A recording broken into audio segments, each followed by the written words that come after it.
Muchas veces nos han preguntado si creemos en el rapto. Esa palabrita, rapto,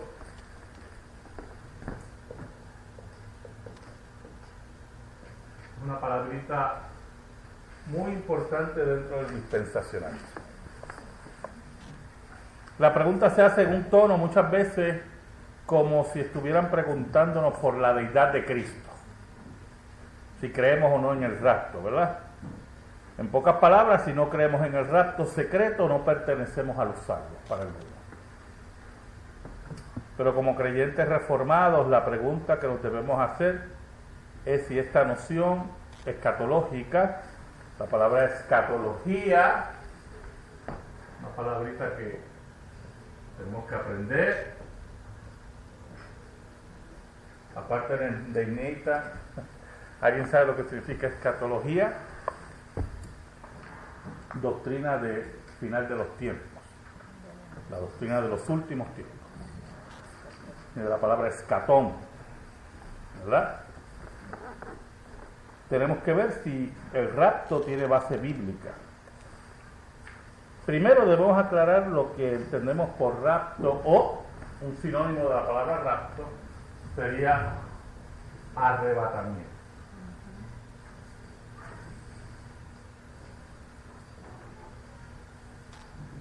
Arrebatamiento. Ayer vimos que en el siglo XIX se desarrolló un pensamiento teológico que fue llamado dispensacionalismo, ¿se acuerdan? Su padre fue el clérigo inglés John Darby. Ayer hablamos de eso, ¿verdad? Sin entrar en muchos detalles, ¿verdad?, sobre lo mismo, hay dos características que tenemos que señalar del dispensacionalismo. Primero, los dispensacionalistas hacen una interpretación literal de la Biblia, principalmente las profecías relacionadas con el Israel en el Antiguo Testamento.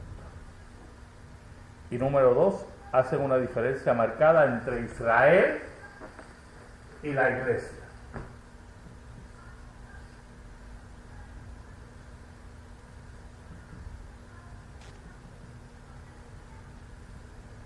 ¿Alguien ha oído por ahí que Israel es el pueblo de Dios? Este es uno de los cuentos que podemos aclarar en esta noche. Vamos con el primer punto. La interpretación literal de las profecías sobre Israel en el Antiguo Testamento. Pentecostés es un teólogo dispensacionalista. Él declara que en el reino venidero, para ellos el milenio, ¿verdad?, para nosotros el reino eterno, David será el regente, será el que reine desde Jerusalén. David resucitado va a reinar desde Jerusalén. La pregunta es, ¿cuál es la base de Pentecostés para decir que David va a reinar desde Jerusalén en el reino? Aquí es que vamos a observar la profunda diferencia entre el dispensacionalismo y la teología reformada. Es una diferencia de interpretación, una diferencia hermenéutica. Pentecostés, este teólogo, señala que el Antiguo Testamento indica que David volverá a reinar. Vamos a buscar Isaías, capítulo 55, versículos del 3 al 4. Alguien que me busque Jeremías, capítulo 30, versículo 9, y Jeremías 33, versículos del 15 al 17. ¿Puede repetir? ¿Cómo no? Isaías 55, versículos del 3 al 4. Jeremías, capítulo 30, versículo 9. Y Jeremías 33, capítulo 33, versículos del 15 al 17. Lo que quiero demostrar es cómo interpreta el dispensacionalismo, ¿verdad? ¿Quién tiene el primero? Isaías 55, del 3 al 4. Muy bien. ¿Lo leo? Muy bien. Presten atención y vengan a mí, escúchenme y vivirán. Haré con ustedes un pacto eterno, conforme a mi constante amor por David. Lo he puesto como testigo para los pueblos, como su jefe convocarás a naciones que no conocías, y naciones que no te conocían correrán hacia ti. Gracias al Señor tu Dios, el Santo de Israel, que te ha colmado de honor. Ahí Muy bien. acaba el 5. Muy bien, ok. Si usted nota, ¿verdad? En Isaías 55, del 3 al 4, y yo quiero volverlo a leer acá, dice: inclinad vuestro oído y venid a mí, oíd y vivirá vuestra alma, y haré con vosotros pacto eterno, la misericordia firme a David. Y aquí que yo lo di por testigo a los pueblos, por jefe y por maestro a las naciones. A David. Es una profecía mesiánica. Yo espero que nadie se haya caído por allí. Que dice, si usted lo interpreta literal. Una pregunta. Sí. O sea, ¿es alguna iglesia en particular que está diciendo eso? El dispensacionalismo. El dispensacionalismo como escuela enseña que David va a regir en el reino futuro, desde Jerusalén, basándose en este versículo. Si usted lo interpreta literal, ¿qué dice el versículo? Que David va a reinar desde Jerusalén. Eso es lo que dice ahí. ¿Verdad que sí? Vamos a buscar el otro, Jeremías 39. Jeremías 30. Sino que servirán a Jehová su Dios y a David su rey, a quien yo les levantaré. Muy bien. Sino que servirán a Jehová su Dios en el reino futuro y a David su rey, a quien yo les levantaré. Dice. Así dice, ¿verdad que sí? Buscamos Jeremías 33, versículos del 15 al 17. Jeremías 33. En aquellos días, Escucha ese versículo, ese es bien bonito. en aquel tiempo, haré brotar a David un renuevo de justicia y hará juicio y justicia en la tierra. En aquellos días Judá será salvo y Jerusalén habitará segura y se llamará Jehová, justicia nuestra. Porque así ha dicho Jehová: no faltará a David varón que se siente sobre el trono de la casa de Israel, ni a los sacerdotes y levitas faltará varón que delante de mí ofrezca holocausto y encienda ofrenda y que haga sacrificio todos los días. Vino palabra de Jehová a Jeremías diciendo: así ha dicho Jehová, si pudierais invalidar mi pacto con el día y mi pacto con la noche, de tal manera que Hasta el versículo, pero hasta el versículo 17. disculpa. David. Muy bien. Si usted nota, en Jeremías también dice que Dios hará renovar de nuevo a quién? A David, ¿verdad que sí? Eso es lo que dice ahí, ¿verdad?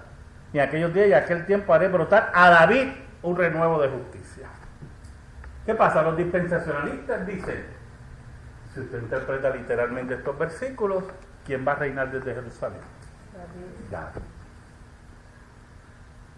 Pero lamentablemente, hermanos y hermanas, la Biblia no se interpreta así. El Antiguo Testamento se interpreta a la luz del Nuevo Testamento. Porque el Nuevo Testamento es el nuevo pacto que aprendimos ayer, ¿verdad que sí?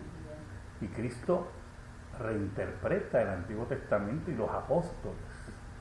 Ese fue el gran error de los fariseos y de los dirigentes religiosos. Ellos tenían una interpretación y Cristo vino con la interpretación correcta y ellos no la querían aceptar. ¿Qué nos dice el Nuevo Testamento sobre ese rey futuro? ¿Cómo reinterpreta el Nuevo Testamento estos versículos que hemos leído? ¿Cómo los interpreta? Cristo será el rey. Vamos a buscar Lucas, capítulo 1, versículos del 31 al 33. Lucas 1, del 31 al 33. Y eso lo vamos a comparar con Isaías 9, del 6 al 7. Aquí que me lea Lucas 1, del 31 al 33. Isaías 9, del 6 al 7. ¿Quién me lee Lucas 1, del 31 al 33? Gracias, hermano. Escuchemos ese versículo. Y ahora concebirás en tu vientre y darás a luz un hijo, y llamarás su nombre Jesús. Este será grande y será llamado Hijo del Altísimo, y el Señor Dios le dará el trono de David, su padre, y reinará sobre la casa de Jacob para siempre, y su reino no tendrá fin. Entonces María dijo al ángel: ¿Cómo será esto? Pues no conozco varón. Respondiendo el ángel le dijo: El Espíritu Santo vendrá sobre ti, y el poder del Altísimo te cubrirá con su... Muy bien, hasta el versículo 33. Están entusiasmados hoy leyendo la Biblia. Me gusta eso. Nathan por ahí siguió, por poco me lee todo Jeremías. Muy bien, pero eso es bueno. Me gusta que la palabra los entusiasme.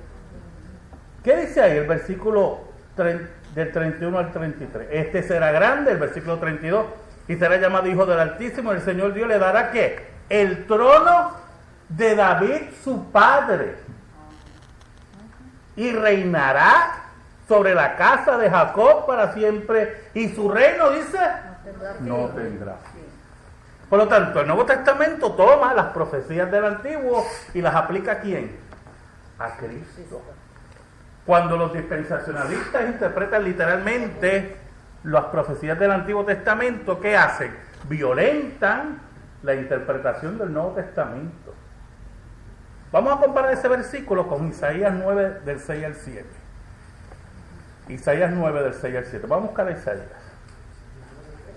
Isaías 9, versículos 6 y 7 nada más. Porque un niño nos es nacido, hijo nos es dado, y el principado sobre su hombro.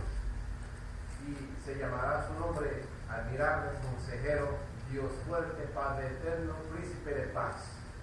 Lo dilatamos de su imperio, y la paz no tendrán límites sobre el trono de David y sobre su reino, disponiéndolo y confirmándolo en juicio y en justicia desde ahora y para siempre. El celo de Jehová de los ejércitos hará esto. Mire qué cosa, como dice la profecía, la misma profecía de Isaías, dice que es Jesús el que va a ocupar el trono de David. Ese es el que va a ocupar. Cuando la profecía habla de David, David es un tipo de ¿quién? De Cristo. Y los apóstoles interpretan correctamente, y Jesucristo interpreta correctamente la Escritura, aplicando ese reino futuro no a David, sino a Cristo. Nosotros tenemos que ver el Antiguo Testamento a la luz de ¿qué? Del Nuevo Testamento. El error del dispensacionalismo es interpretar literalmente la profecía del Antiguo y obviar lo que dice el Nuevo Testamento. Vamos a ver Mateo 21 del 1 al 10. ¿Alguna pregunta antes de leer eso? ¿O pregunta o comentario? Yo verdaderamente, yo creo que yo me he graduado de maestro con ustedes porque nadie pregunta. Está bien clara la cosa. Está bueno esto. Mateo 21, versículos del 1 al 10. ¿Verdad? Yo ahí hasta las 11, recuerden, sí. Como olvida ese detallito. No se asusten. Mateo 21 del 1 al 10. ¿Cómo dice? Como se acercaron a Jerusalén y vinieron a Betfagé, al monte de las olivas, entonces Jesús envió 2 discípulos, diciéndoles: id a la aldea que está delante de vosotros, y luego hallaréis una asna atada y un pollino con ella. Desatadla y traédmelos. Y si alguno os dijera algo, decid: el Señor los ha menester, y luego los dejará. Y todo esto fue hecho para que se cumpliese lo que fue dicho por el profeta, que dijo: decid a la hija de Sión: he aquí, tu rey viene a ti, manso y sentado sobre una asna, y sobre un pollino, hijo de animal de yugo. Y los discípulos fueron e hicieron como Jesús les mandó. Y trajeron el asna y el pollino, y pusieron sobre ellos sus mantos y se sentó sobre ellos. Y la compañía, que era muy numerosa, tendía sus mantos en el camino, y otros cortaban ramos de los árboles y los tendían por el camino. Y las gentes que iban delante y las que iban detrás aclamaban diciendo: Hosana al Hijo de David. Bendito el que viene en el nombre del Señor, Hosana en las alturas. Y entrando él en Jerusalén, toda la ciudad se alborotó, diciendo: ¿Quién es este? ¿Quién es este? Hasta el versículo 10, ¿verdad? Si usted ve, Cristo cumple la profecía, dice. Cristo es el rey, aquel que viene sentado sobre un pollino, ¿verdad? Es el hijo de David que recibe la adoración, es el que cumple la profecía, dice Mateo. No es David resucitado el que va a reinar. Según a la luz del Nuevo Testamento, es Cristo, el heredero de David, el hijo de David, el que va a reinar. ¿Cómo no, hermano? Cuando Ezequiel y Jeremías se referían a David como lo que nos refirió a dormir, ¿a qué se referían? Muy buena pregunta. ¿Cómo ellos no entendían? Vamos, sería la pregunta, ¿verdad? Como David. David ya no podía volver.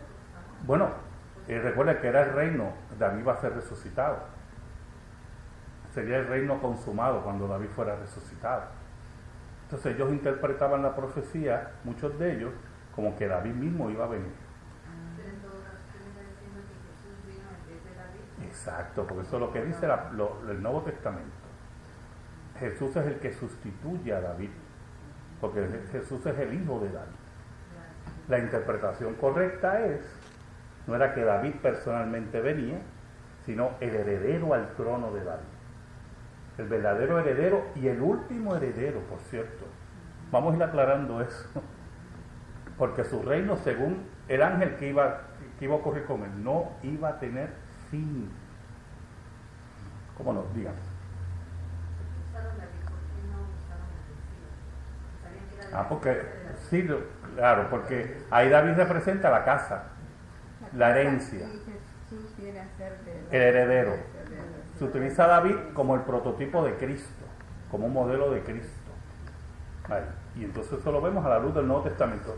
Si el Nuevo Testamento no se hubiera escrito, vamos, si Cristo no hubiera venido, pues estuviéramos esperando a David, si fuéramos judíos, ¿verdad? Estuviéramos esperando a David. El reino, un Mesías y David. Pero eso no es lo que dice el Nuevo Testamento. El heredero iba a ser Jesús, el hijo de David. Es a la luz del Nuevo Testamento que tenemos que interpretar el Antiguo. Si nosotros vemos el Antiguo y no miramos el Nuevo, vamos a cometer errores. Si lo interpretamos literalmente, como usted está haciendo, como lo hacían los judíos, ¿qué decían? David va a volver. Pero cuando llega el Nuevo Testamento nos dice, no es David personalmente, es el heredero de David, el hijo de David, Jesús, a la luz del Nuevo Testamento. Es en ese sentido que la profecía utiliza a David como un prototipo de Cristo. ¿Me expliqué? Sí. Dígame su duda, porque es que la veo con duda y no me gusta que esté con duda. ¿Cómo se explica que la gente judía en esa época creía en un solo Dios? ¿Podrían saber que David iba a venir con otro nombre? No, porque ellos estaban esperando el Mesías. El Mesías le iba a explicar todas las cosas. Recuerde. ¿Y cuál fue el problema? Cuando llegó el Mesías, no le creyeron, lo crucificaron. El Mesías venía a reinar y a explicarle todas las cosas. Y cuando llegó no le creyeron. Ahí fue el problema, hermano. Porque también la profecía hablaba de que iba a venir el Mesías, heredero de David. Y ellos están esperando todavía. Sí, algunos están esperando. Otros no. La mayoría de los judíos son ateos, ¿oyó? Un gran porcentaje de los judíos son ateos. Y no creen. ¿Oyó? No, hay que tener cuidado con esa imagen de los judíos que para muchos cristianos Jerusalén de verdad es una tierra santa, de verdad. Nosotros podemos utilizar el término tierra santa por una cuestión, una referencia histórica, ¿verdad? Pero mi casa, la tierra de donde está mi casa no es menos santa que la tierra de Jerusalén, ¿no?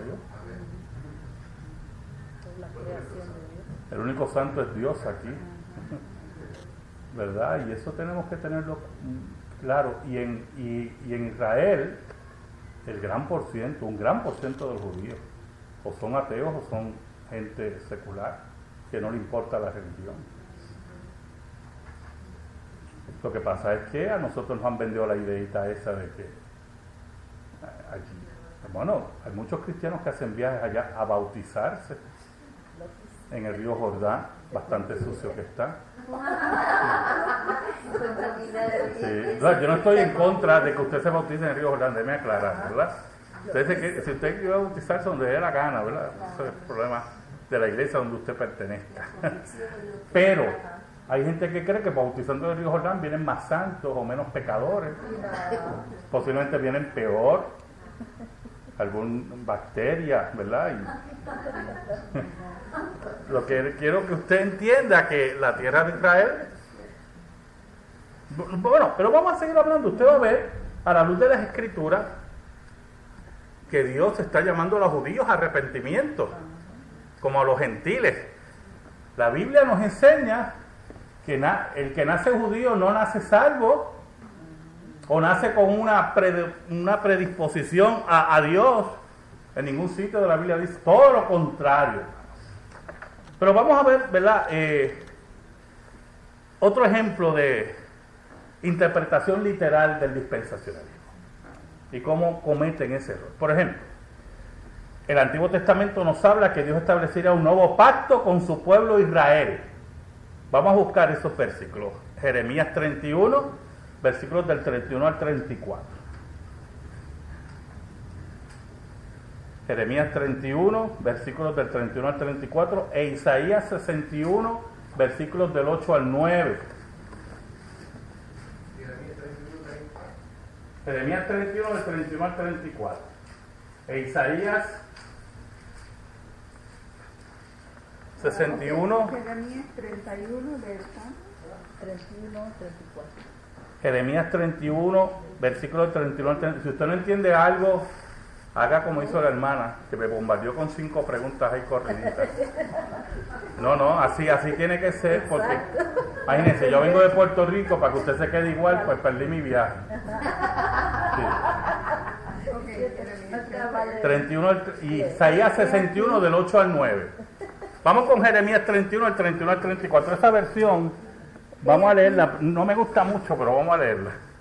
He aquí vienen días, dice Jehová, en los cuales haré nuevo pacto con la casa de Jacob y con la casa de Judá.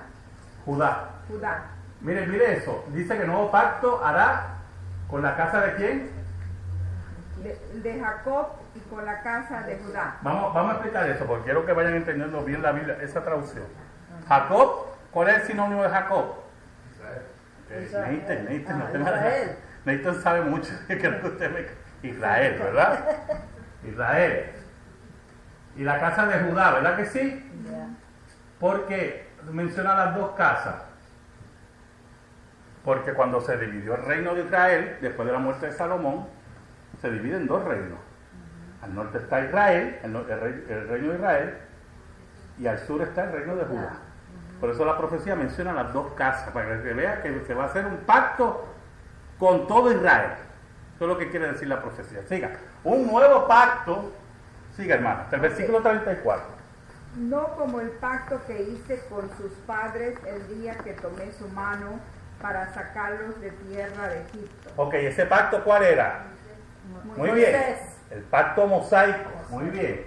Esto no iba a ser el pacto. Dios iba a hacer un nuevo pacto. ¿Con quién dice? Con la casa de Jacob y la casa de Judá. Tiene que tenerme eso claro, porque cuando yo dé el golpe, usted va a ver cómo se interpreta correctamente la escritura. Siga, hermano. Porque ellos invadieron mi pacto. Invalidaron, ¿no era? Invalidaron mi pacto. Muy bien. Bien que fui yo un marido para ellos, dice Jehová. Mas este es el pacto que haré con la casa de Israel después de aquellos días, dice Jehová. Daré mi ley en sus entrañas y escribiré en sus corazones, y seré yo a ellos por Dios, y ellos me serán por pueblo. Y no enseñará más ninguno a su prójimo, ni ninguno a su hermano, diciendo: conoce a Jehová, porque todos me conocerán, desde el más pequeño de ellos hasta el más grande, dice Jehová. ¿Es el versículo 34? Sí. Ok, ahí termina, ¿verdad? No, porque perdonaré la maldad de ellos y no me acordaré más de su pecado. Muy bien. La profecía dice que va a hacer un nuevo pacto con el pueblo de Israel. ¿Verdad que sí? Solo dice ahí, literalmente. Y cuando un judío lo leía, Dios va a mandar el Mesías y va a hacer un nuevo pacto con nosotros. Estamos bien hasta ahora, ¿verdad? Vamos a leer Isaías 61, del 8 al 9. Tengo ¿Cómo no? Muy bien. 61 del 8 al 9, ¿verdad? Sí. Porque yo, Jehová, soy amador del derecho, aborrecedor del latrocinio, para holocausto. Por tanto, afirmaré en verdad su obra, y haré con ellos pacto perpetuo. Y la simiente de ellos será conocida entre los gentiles, y sus renuevos en medio de los pueblos. Todos los que los vieren los conocerán, que son simiente bendita de Jehová. Muy bien. Haré pacto que perpetuo con ellos. Muy bien. Un día, hace 2000 años, llegó el que iba a hacer el pacto. ¿Quién era? Jesús. Jesucristo. Vamos a ver lo que nos dice la Biblia de ese nuevo pacto. Vamos a buscar Mateo 26, 28 y vamos a compararlo con 1 Corintios 11, 25 primeramente. Mateo 26, 28.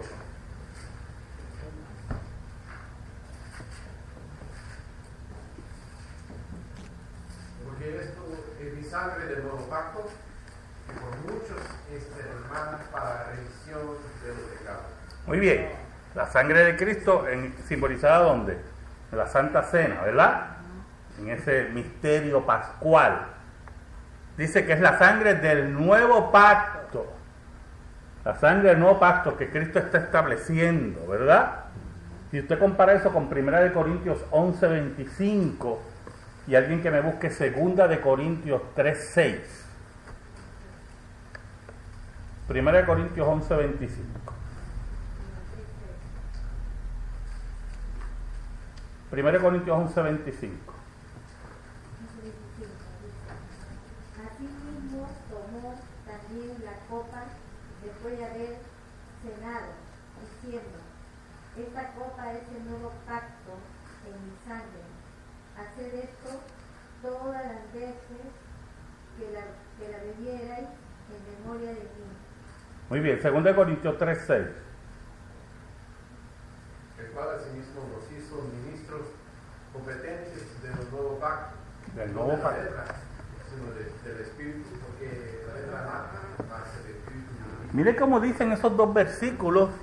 Pablo le escribe a los corintios y le dice: mire, la cena que ustedes celebran es la cena del nuevo pacto que Dios ha hecho ¿con quién? Con ustedes los gentiles, porque los corintios eran gentiles.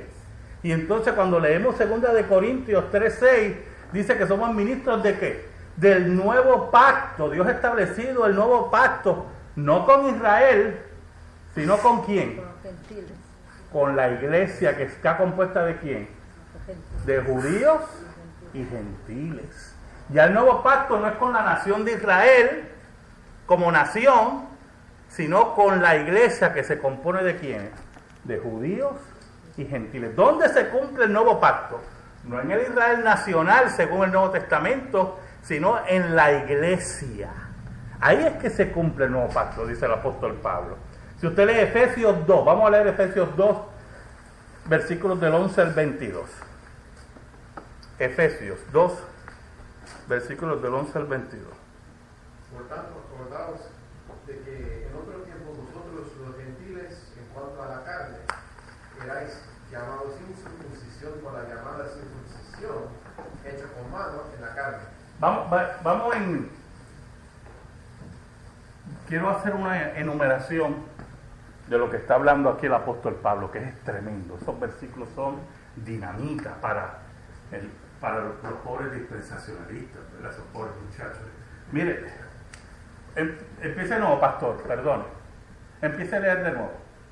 Por tanto, acordaos de que en otro tiempo vosotros, los gentiles, en cuanto a la carne, erais llamados incircuncisión por la llamada circuncisión, hecha con mano en la carne.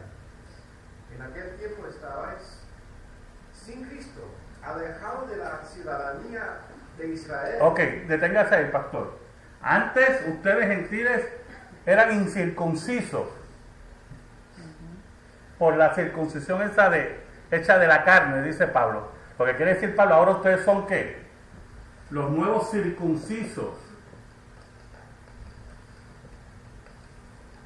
Ahora son ustedes, ¿qué fue lo segundo que dijo el pastor ahí? Ustedes estaban alejados de la ciudadanía de Israel. Ya no están alejados de la ciudadanía de Israel. Ustedes son los nuevos israelitas. Siga, pastor. Ajenos a los pactos de la promesa. Antes ustedes estaban ajenos a los pactos de la promesa. Ya no están ajenos. Ustedes son el pueblo del ¿qué? Del nuevo pacto. Continúe, pastor. Recuerde que es hasta el versículo 22. Sí, está bien.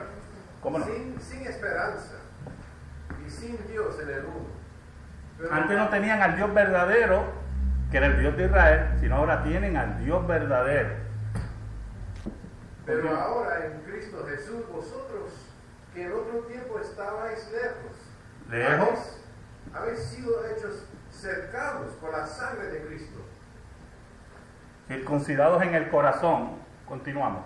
Porque Él es nuestra paz, que de ambos pueblos hizo uno. De ambos pueblos hizo un pueblo. Continúe. Derribando la pared intermedia de separación, aboliendo en su carne las enemistades, la ley de los mandamientos expresados en ordenanzas, para crear en sí mismo de los dos un solo y nuevo hombre. Un nuevo pueblo, un nuevo hombre. De los dos pueblos, ¿verdad que sí? Por lo menos es lo que dice Pablo. Continuamos. Y mediante la cruz, reconciliar con Dios a ambos en un solo cuerpo, matando en ella las enemistades. Y vino y anunció las buenas nuevas de paz a vosotros que estabais lejos y a los que estaban cerca, porque por medio de él los unos y los otros tenemos entrada por un mismo espíritu al Padre. Así que ya no sois extranjeros ni advenedizos. Ya no soy extranjeros, ni advenedizos, sino sino conciudadanos de los santos y miembros de la familia de Dios, edificados sobre el fundamento de los apóstoles y profetas, siendo la principal piedra del ángulo Jesucristo mismo, en quien todo el edificio, bien coordinado, va creciendo para ser un templo santo del Señor, en que vosotros también sois juntamente edificados para morada de Dios en el Espíritu. Mire qué cosa tremenda dice el apóstol. Todo ese nuevo pacto que se anunciaba a Israel, Pablo nos dice que Cristo lo cumple. Cristo es el pactante, establece el nuevo pacto y lo establece con el nuevo cuerpo, que es aquellos que pertenecen de los judíos y los gentiles, y se crea un nuevo cuerpo que se llama como la iglesia. La iglesia es el nuevo cuerpo. La iglesia es el pueblo de Dios. No es Israel. Israel no es el pueblo de Dios. Israel ya tuvo su oportunidad. ¿Y usted sabe lo que pasó con esa oportunidad? ¿Qué hizo Israel con esa oportunidad? La rechazó. ¿Verdad que sí? Vamos a buscar unos versículos para aquellos que todavía no creen que Israel fue desechado y todavía tienen esos sueños. Vamos a buscar Mateo 21, del 43 al 46.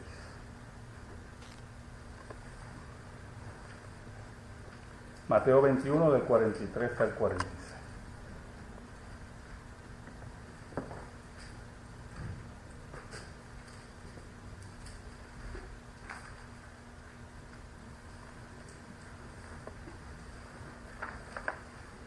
Mateo 21, del 43 al 46, mire cómo dice. Mire cómo dice el apóstol Jesucristo mismo. Mire cómo dice. Por tanto os digo, hablando Cristo, que el reino de Dios será quitado de vosotros, le está hablando a los judíos, y será dado a gente que produzca los frutos de él. Y el que cayere sobre esta piedra será quebrantado, y sobre quien ella cayere le desmenuzará. Y oyendo sus parábolas, los principales sacerdotes y los fariseos entendieron que hablaba de ellos. Pero al buscar cómo echarle mano, temían al pueblo porque éste le tenía por profeta. Pero los fariseos eran un grupo de cobardes que no, ¿verdad? No valían nada. Y eso, los cobardes de los cobardes, eso es lo que se escribe de los cobardes, que no valen nada. En ese sentido, Cristo le está anunciando a los judíos, mire, el reino se le va a ser quitado y se le va a entregar a otro pueblo. Y los fariseos hervían cuando oían esas palabras, porque ellos decían, nosotros somos los herederos, nosotros somos los hijos de Abraham. Y nosotros somos hijos de Abraham, derecho tenemos a eso. Y vamos a ver en la Escritura cómo el Nuevo Testamento interpreta eso de hijo de Abraham. Mira, hay otro versículo que quiero leer antes de seguir. Hebreos 9, versículos del 11 al 15.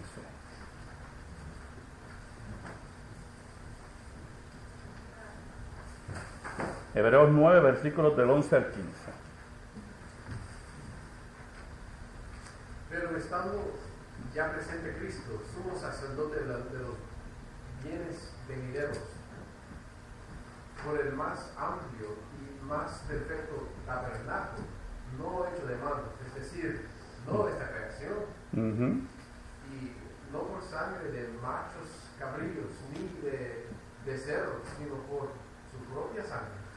Entró una vez para siempre en el lugar santísimo, habiendo obtenido eterna redención. ¿Hasta dónde? Hasta el 15. Porque si la sangre de los toros y de los machos cabrillos y las cenizas de la becerra rociadas a los inmundos santifican para la purificación de la carne, cuánto más la sangre de Cristo, el cual mediante el Espíritu Eterno se ofreció a sí mismo sin mancha a Dios, limpiará vuestras conciencias de obras muertas para que sirváis al Dios vivo. Así que por eso es mediador de un nuevo pacto. De un nuevo pacto. Para que interviniendo muerte para la remisión de las transgresiones que había bajo el primer pacto, los llamados reciban la promesa de la herencia eterna. Vamos a resumir estos dos puntos. Si interpretamos las profecías del Antiguo Testamento literalmente, David va a reinar ¿en dónde? En Jerusalén. Pero a la luz del Nuevo Testamento es Cristo, el hijo de David, ¿verdad? El rey, heredero del trono. No es David. Por lo tanto, la interpretación literal del dispensacionalismo se cae, porque ellos no ven, no quieren ver, porque bobos no son, no quieren ver lo que dice el Nuevo Testamento. Segundo, el Antiguo Testamento nos habla que Dios va a establecer un nuevo pacto con la casa de Israel, ¿verdad que sí?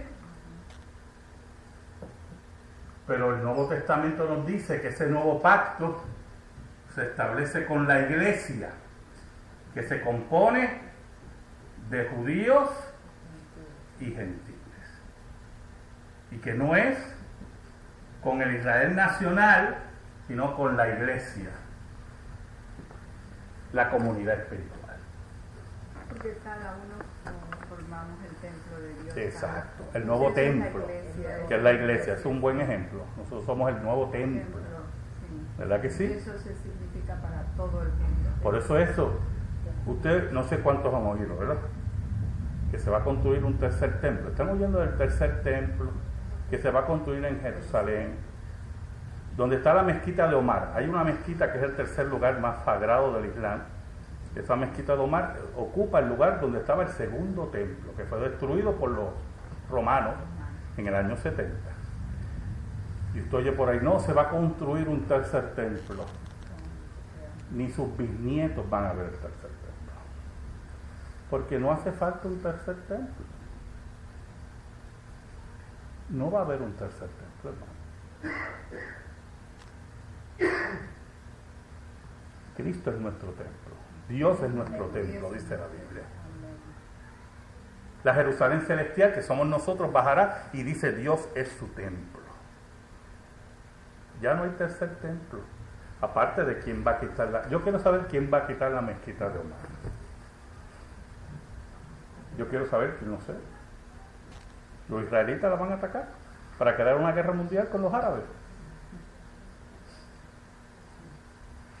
Hermanos, vamos a hacer un poquito más, ¿verdad? Cuando oímos cosas así del tercer templo, yo tengo amigos que me dicen, oye, tú verás que está contra el tercer templo. Sigue durmiendo de ese lado. No va a haber tercer templo. Cristo es nuestro templo. Cristo en una ocasión estaba mirando hacia el templo y los fariseos le dicen, ¿viste qué hermoso este templo? Y Cristo dice, este templo será derribado y en 3 días lo levantaré. Y ellos, que todo lo entendían literal, todo literal, viene y dice, en 46 años tardó levantarse ese templo. Y tú dices que en 3 días lo vas a levantar. Y la Biblia dice, mas él hablaba del templo de su cuerpo. ¿Por qué? Porque ya eso era pasado, hermano. Cristo ya había inaugurado el reino con su presencia y todas las ceremonias y todo el templo y todo eso iba a pasar. Por eso cuando Cristo muere, ¿qué ocurre en el templo? Se rasga. ¿Por qué? Porque ya tenemos acceso a Dios directo por Cristo. Ya no necesitamos ¿qué? Exacto.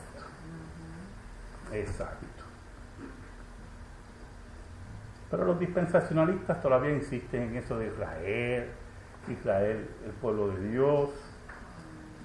Y la evidencia es literalmente abrumadora a favor de la teología reformada, la cual deja que el texto hable, mostrando que el nuevo pacto ha entrado en funciones y los textos que en el Antiguo Testamento se aplicaban a Israel se están cumpliendo ¿dónde? En la iglesia. Ahora, ¿alguna pregunta antes de pasar a la segunda característica? Muy bien, vamos a ver la segunda característica del dispensacionalismo. Es la diferencia entre Israel y la iglesia. En esta interpretación que obliga a estos hermanos a enseñar el rapto secreto, y ahí que vamos a llegar al rapto secreto, ¿verdad? Ellos insisten que hay 2 pueblos de Dios. El pueblo de Israel es el pueblo de Dios y la iglesia es el pueblo de Dios. Por cierto, hay 3 pueblos de Dios. Los dispensacionalistas creen que... Bueno, déjenme llegar al rapto y yo lo voy a decir. Ese tercer pueblo, que eso está tremendo. Esos muchachos, recuerden que dividen la Biblia y la convierten en un confeti, que eso es 7 dispensaciones, 2 pueblos de Dios, 2 venidas de... Bueno, aquello, yo tengo un amigo que leía muchos libros dispensacionales y me decía, yo salgo con un dolor de cabeza porque eso es un enredo que no hay quien lo entienda. Si buscamos Gálatas 6:16, vamos a buscar Gálatas 6:16.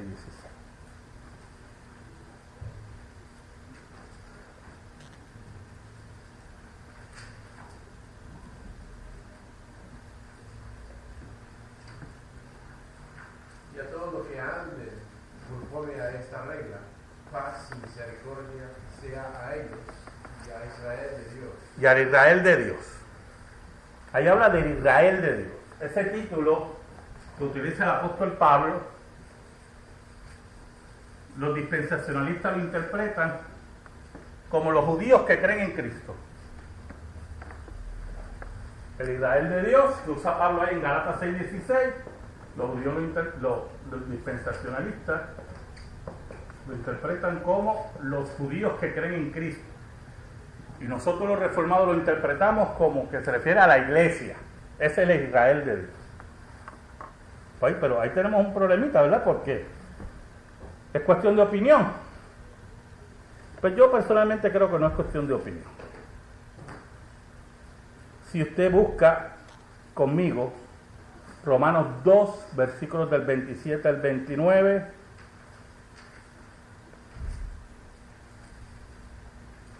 Efesios 2, vamos a buscar primero Romanos 2 del 27 al 29. Vamos a lo que dice el apóstol Pablo. Y lo que de su natural es incircunciso, guardando perfectamente la ley, te buscará a ti, con las letras y con la circuncisión eres rebelde a la ley, porque no es judío el que lo es en manifiesto, y la circuncisión es la que es en manifiesto en la carne, mas es judío el que lo es en lo interior, y la circuncisión es la del corazón, en espíritu, no en la letra, la alabanza del cual no es de los hombres, sino de Dios. Muy bien. ¿Qué dice el apóstol Pablo? ¿Quién es el verdadero judío? Según el apóstol Pablo. ¿El que tiene la circuncisión de la carne? Del corazón. ¿O es el que tiene la circuncisión del corazón? Ese es el verdadero judío, dice el apóstol Pablo. Mire qué cosa. No es aquel que tiene las trencitas y tiene la circuncisión de la carne. Es aquel que es circuncidado en su corazón. Ese es el verdadero judío. Ese es el mensaje del Nuevo Testamento. El verdadero judío es aquel que cree en Cristo, que tiene la circuncisión del corazón. Puede tener la circuncisión de la carne, pero eso ya no vale si no tiene la circuncisión del corazón. Ese es el verdadero judío. Entonces, si seguimos leyendo Efesios 2, versículos del 11 al 22, lo habíamos leído ya, vimos, ¿verdad?, que ahora no es la ciudadanía de Israel, sino ahora nosotros somos los ciudadanos de Israel, la iglesia. Ya no es la circuncisión, sino la circuncisión del corazón. Lo que hace el verdadero israelita, el verdadero israelita. Ahora, Gálatas 3, del 28 al 29, es muy interesante. Gálatas 3, del 28 al 29. ¿De qué dice? Del Gálatas 3, versículos 28 al 29. Ok, del 28. 23. 28 al 29, Gálatas. No hay judío, ni griego, no hay siervo, ni libre, no hay varón, ni hembra, porque todos vosotros sois uno en Cristo Jesús. Y si vosotros sois de Cristo, ciertamente la simiente de Abraham sois conforme a la promesa los herederos. Mire qué cosa tremenda, dice el apóstol Pablo. Ya no hay judío ni griego. Ya ustedes no, mire, eso no existe, dice el apóstol Pablo, sino aquellos que creen, y esos son los verdaderos ¿qué? Hijos de Abraham. Los verdaderos hijos de Abraham ya no son los de la carne, sino los cuales, los del Espíritu. Esos son los verdaderos hijos de Abraham, dice el apóstol Pablo. Entonces, cuando venía Juan el Bautista a bautizar, venían los fariseos, se quedaban mirándolo, y él sabía lo que había en sus corazones. Y Juan el Bautista le decía, sí, yo sé que ustedes dicen, hijos de Abraham somos, pero Juan el Bautista ya empezaba a anunciar, ¿y qué decía? Dios puede levantar hijos de Abraham, ¿de dónde? De las piedras. No me vengan con eso, que a Dios no le importa eso ya. Tiene que ser del corazón. Y cuando van donde Cristo, ¿qué le dicen a Cristo? Nosotros somos hijos de Abraham. No somos hijos de fornicación. Usted sabe por qué le dicen a Cristo hijos de fornicación, ¿verdad? No saben. Los judíos habían regado un chisme, porque esos judíos también son chismosos, ¿yo? Ese pueblo de Dios también es chismoso. Y habían regado un chisme que Cristo era hijo de un soldado romano y de María. Hijo de fornicación. Ben Pantera era ese soldado romano. Y eso es un chisme hasta el día de hoy. Cuando usted habla con los judíos ortodoxos, ellos, eso es lo que ellos dicen, que Cristo era un hijo de fornicación, un bastardo. Por eso cuando yo me molesto, cuando me encuentro con cristianos que dicen, no, ese es el pueblo de Dios, vienen a cogerlo por el cuello así, llevarlo así, a una sinagoga y sectorlo, dígale, ¿quién es Jesús? Para que le diga, para mí es un bastardo. Por eso los fariseos le decían, nosotros no somos hijos de fornicación como tú. ¿Y qué Cristo le dijo? De nada vale que ustedes sean hijos de Abraham, ustedes son hijos de vuestro padre, el diablo. Porque eso ya no vale, es el corazón. Como dice el apóstol Pablo, Gálatas 3, 28 al 29, si ustedes creen en Cristo, ustedes son hijos de Abraham. Los verdaderos hijos de Abraham no son los judíos, los verdaderos hijos de Abraham son aquellos que creen en Cristo, el nuevo pueblo. Por eso usted ve en Hebreos 12, versículos del 22 al 24. Hebreos 12, versículos del 22 al 24. ¿Qué capítulo? 12. Versículos del 22 al 24.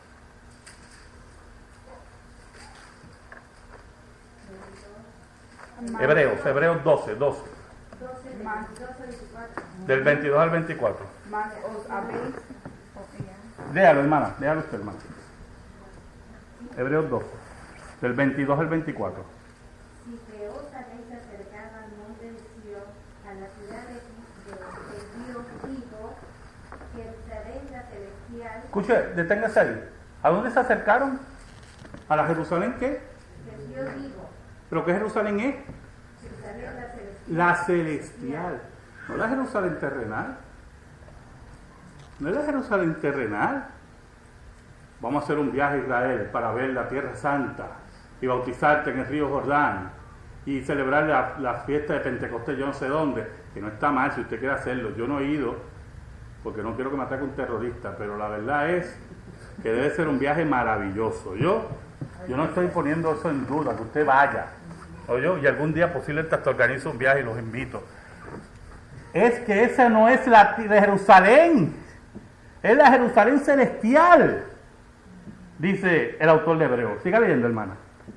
Jerusalén la celestial, a la compañía de muchos millares de ángeles, a la congregación de los primogénitos que están inscritos en los cielos, a Dios el juez de todos, a los espíritus de los justos hechos perfectos. ¿Quién es la Jerusalén celestial? Los primogénitos, los ángeles, los espíritus hechos perfectos. La iglesia es la Jerusalén celestial. Ya no es mirar a la Jerusalén terrenal y esperar un dichoso tercer templo. Ya nosotros tenemos nuestra ciudad. Nosotros somos la Jerusalén celestial. A esa es que nos hemos acercado, dice el autor de Hebreos. Por eso es... ¿Va a leer el versículo 24? Sí, ¿cómo no? A Jesús, el mediador del nuevo pacto, y a la sangre rociada, que habla mejor que la de Abel. ¿Y Jesús es el mediador del nuevo pacto para quién? ¿Para la Jerusalén qué? Celestial. No es el Israel terrenal. No es el Israel nacional, es la Jerusalén celestial y Cristo es el garantizador del nuevo pacto a esa Jerusalén celestial. La diferencia de dos pueblos, Israel y la iglesia, no es bíblico. Es un invento ahí de los dispensacionalistas que siguen vendiéndonos ese cuento y vendiéndonos películas y todas esas porquerías y uno sigue comprándolos, haciéndolos ricos. Pero mire, vamos a ver otro versículo. Amós 9. Amós, el profeta Amós. Capítulo 9. Espere, ¿alguna pregunta o comentario? ¿Está todo claro? ¿Con el agua turbia? Bueno eso. Amós, capítulo 9, versículos del 11 al 12. En aquel día yo levantaré el tabernáculo caído de David y cerraré sus portillos y levantaré sus ruinas y lo edificaré como en el tiempo pasado, para que aquellos sobre los cuales es invocado mi nombre no sean el resto de Edom, y a todas las naciones, dice Jehová, que hace esto. Mire qué cosa tremenda dice el profeta Amós. Dice que al final de los tiempos Dios levantará ¿qué? El tabernáculo de David caído y entregará la tierra a Israel. Qué cosa tremenda dice ahí, si usted lo interpreta literalmente. Pero ahí sí que los dispensacionalistas tienen un problema gravísimo. Pero gravísimo, Dios hermano. ¿Sabe por qué? Porque esa interpretación literal también está equivocada. Y usted va a notar cómo se cumple literalmente. Pero según lo que dice que el Nuevo Testamento. Vamos a buscar Hechos 15, versículos del 13 al 18. Hechos 15, versículos del 13 al 18.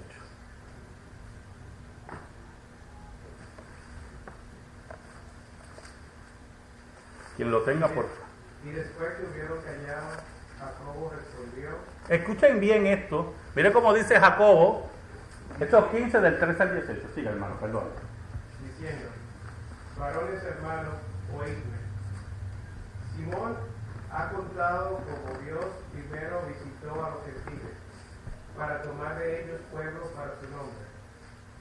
Y con esto concuerdan las palabras de los profetas, como está escrito: después de esto volveré y restauré la habitación de David que estaba caída, y repararé sus ruinas y la volveré a levantar, para que el resto de los hombres busque al Señor, y todos los gentiles sobre los cuales es llamado mi nombre, dice el Señor, que hace todas estas cosas. Versículo 18. Conocidas son a Dios desde el siglo todas sus obras. Mire qué cosa.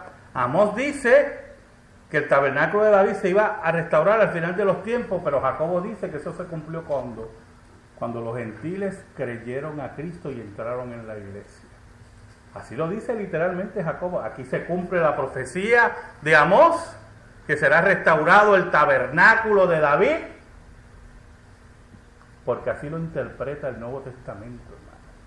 Y la interpretación dispensacionalista literal no es correcta, porque nosotros tenemos que interpretar el Antiguo Testamento a la luz del ¿qué? Del Nuevo Testamento. ¿Qué pasa? Esta diferencia entre Israel y la iglesia ha hecho que los dispensacionalistas creen una nueva doctrina. Por fin vamos a llegar al rapto. Tiene que darle esa base antes de hablar del rapto, ¿verdad? La iglesia cristiana, hermano, siempre ha creído que la segunda venida de Jesucristo es un solo evento, al final de los tiempos, en el cual Cristo juzgará a los vivos y a los muertos, como dice el credo de los apóstoles. Esta segunda venida de Cristo a la tierra está acompañada de varios eventos. Según la Biblia, Cristo vendrá en las nubes. Eso es parte de los eventos, ¿verdad? Con ángeles, con gran gloria. Todo ojo lo verá. Se tocará la final trompeta. Todo eso va a ocurrir en la segunda venida de Cristo. Los resultados serán que los creyentes seremos transformados, dice la Biblia, arrebatados para el encuentro con el Señor en el aire, etcétera, etcétera. Todas esas cosas que nosotros sabemos. El dispensacionalismo, en su énfasis de separar la iglesia de Israel, ha tomado un evento relacionado con la segunda venida y lo ha separado de la segunda venida. Y lo ha convertido en una doctrina distintiva del dispensacionalismo. Es como si usted coge todos esos eventos y dijera, mira, yo voy a separar eso de que los ángeles vienen con Cristo, lo voy a separar y eso va a ser un evento separado. Los ángeles van a venir primero. Eso es lo que hace el dispensacionalismo con el arrebatamiento, que es parte integral de la segunda venida. El dispensacionalismo ha tomado el suceso del arrebatamiento, que está unido a la segunda venida, y lo ha separado y lo ha convertido en una doctrina distintiva.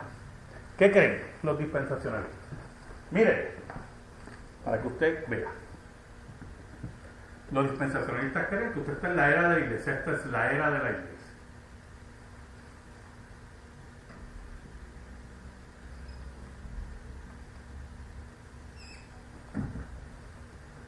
En un momento, según el dispensacionalismo, va a ocurrir el arrebatamiento. Los cristianos van a desaparecer. Secreto, en forma secreta. ¿Tú has oído eso? Usted está guiando y desaparece. Y otros van a estar en una tienda y desaparecen. El arrebatamiento, según los dispensacionalistas. Cuando eso ocurre, los cristianos son llevados al cielo. ¿Y qué va a pasar en la tierra? Aquí se va a manifestar el anticristo. El famoso 666. Aunque hay uno por ahí que dice que 666, pero ese no es el anticristo, es un pobre infeliz. ¿Ok? El anticristo, el 666, todas esas cosas, el pacto con Israel, los que se queden en la tierra van a ser perseguidos. Eso va a ser 7 años. Al final de los 7 años es que ocurre la segunda venida de Cristo. Y uno dirá, pero no hubo una venida aquí, esto sería la tercera venida. Los dispensacionalistas dicen, no, porque hay un programa de segunda venida. Ellos le llaman el programa de segunda venida. Y ese programa de segunda venida se divide en 2 fases. El arrebatamiento y la segunda venida de Dios.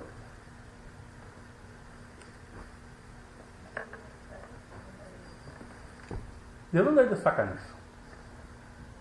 Bueno,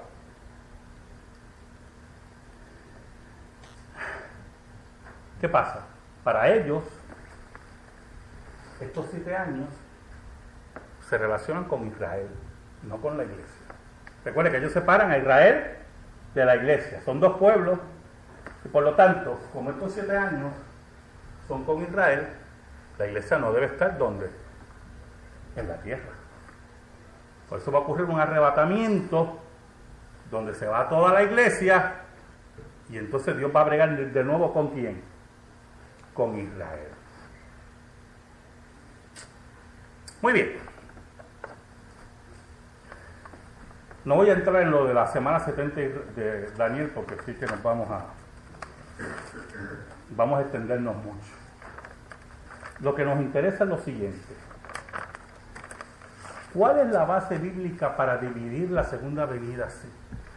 Un arrebatamiento 7 años antes de la segunda venida. ¿Cuál es la base bíblica de eso? Bueno.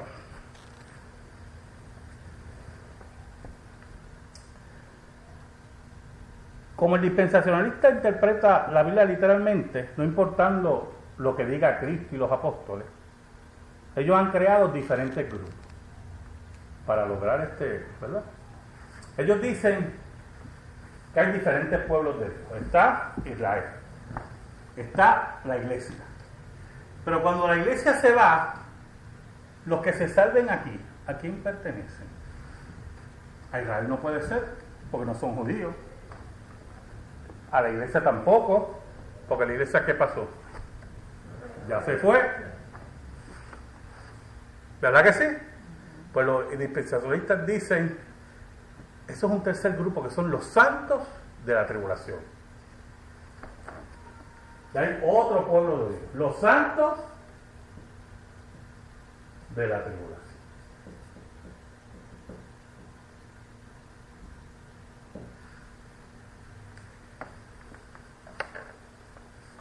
¿De dónde ellos sacan eso? Pues de sus mentes fuertes. Vamos primero. vamos a ver si verdaderamente el arrebatamiento que está dentro de la segunda venida, según lo que dice la Biblia, es como ellos dicen. Primero, ellos dicen que el arrebatamiento está separado de la segunda venida y es secreto. Según ellos, el arrebatamiento puede ocurrir ahora. Yo estoy hablando con ustedes y ¡pop! Los que son salvos aquí se van de momento. Y usted mira para el lado. Adiós, me quedé. Y mira para atrás y el pastor se fue. Y el que está hablando también. Y usted se quedó. Porque es secreto. Así de momento. Entonces sale afuera y hay un revolú porque hay carros chocando. Porque hay gente que está guiando, son salvos y se van. Es secreto, ¿verdad? ¿Dónde la Biblia habla que el rapto es secreto? Vamos a buscar unos versículos que ellos citan para decir que el rapto es secreto. Vamos a buscar Mateo 24:44, que es un versículo que utilizan los dispensacionalistas, y Lucas 12 del 39 al 40. 24 al 44 y Lucas 12 del 39 al 40. 24 al 40. No, Mateo 24:44 y Lucas 12 del 39 al 40. Ok, Mateo 24:44. ¿Cómo dice? Por tanto, también vosotros estad apercibidos, porque el Hijo del Hombre ha de venir a la hora que no pensáis. ¿Quién pues es el siervo fiel y prudente, al cual puso su Señor sobre su familia, para que Él les dé alimento a tiempo? El versículo 44. 44 y 45. Ok. Vamos a buscar Lucas 12 del 39 al 40. Lucas 12 del 39 al 40. Léalo, hermano. Esto empero sabed, que si supiese el padre de familia a qué hora habías de venir el ladrón, velarán ciertamente y no dejaría minar su casa. Vosotros pues también están apercibidos, porque a la hora que no penséis, el Hijo del Hombre vendrá. Mire qué interesante. Estos pasajes lo que nos indica es que no sabemos cuándo vendrá. No es que no sea secreto, porque cuando aparezca no va a ser secreto, porque cuando dice el padre no sabe cuándo viene el ladrón, ¿verdad que sí? Pero cuando ya el ladrón está en la casa, ya sabe que está el ladrón ahí. Y si usted lee el capítulo, los dos capítulos, está hablando de la segunda venida de Cristo que va a ser en gloria. Usted va a decir algo, hermana. Yo iba a decir que también en la Biblia dice que Dios nos da el ejemplo que no se sabe cuándo, porque cuando es de las novias que están esperando. Exacto, a ese vamos, ese es un versículo que vamos a estudiar. Sí, o sea, que es importante que usted vea que cuando la Biblia habla de la segunda venida, conjuntamente con el arrebatamiento, no está hablando de secreto, está hablando que no sabemos cuándo va a ocurrir. No sabemos cuándo va a ocurrir. Ahora, vamos a buscar Apocalipsis 3:3 y vamos a compararlo con Apocalipsis 16:15. Apocalipsis 3:3 y lo comparamos con Apocalipsis 16:15. Okay, Apocalipsis 3:3 dice: Acuérdate pues de lo que has recibido y has oído, y guárdalo, y arrepiéntete. Y si no velares, vendré a ti como ladrón. ¿Como ladrón? Y no sabrás en qué hora vendré a ti. Y usted lo compara esto con Apocalipsis 16:15. ¿Cómo dice Apocalipsis 16:15?